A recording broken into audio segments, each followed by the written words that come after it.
Concepts of shaft alignment, the basics. In the U.S., millions of motors are coupled to millions of pumps. In addition, there are many other examples of rotating equipment that require shaft alignment. The shaft in the motor or engine rotates and drives the shaft in the pump or other driven machine. Misalignment of the shafts puts strain on both the motor and the pump.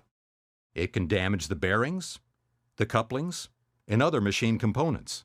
For this reason, manufacturers of rotating equipment have established tolerances defining the maximum acceptable levels of angular and offset misalignment for their machines.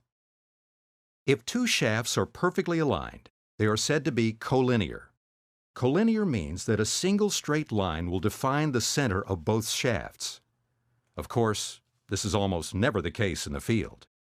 Shafts are usually out of alignment, with the misalignment taking two forms: offset misalignment and angular misalignment. What we usually see in the field is a combination of both offset and angular misalignment, occurring in three dimensions, as you can see here as we rotate between the vertical plane and the horizontal plane. While it is much easier to understand misalignment if you can visualize it in three-dimensional space, correcting misalignment only requires that we get the shafts to align in the vertical plane and in the horizontal plane.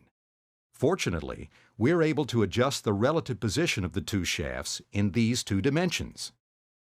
We can raise and lower the movable machine in the vertical plane, and we can move it side to side in the horizontal plane. If we get the shafts aligned in these two dimensions or planes, they will then be in tolerance and close to collinear.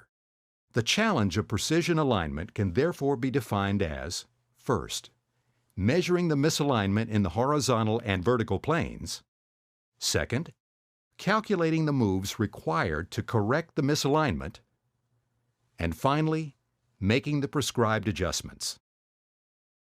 So how do we measure the misalignment? That's the subject of our next video. Concepts of shaft alignment. Measuring alignment.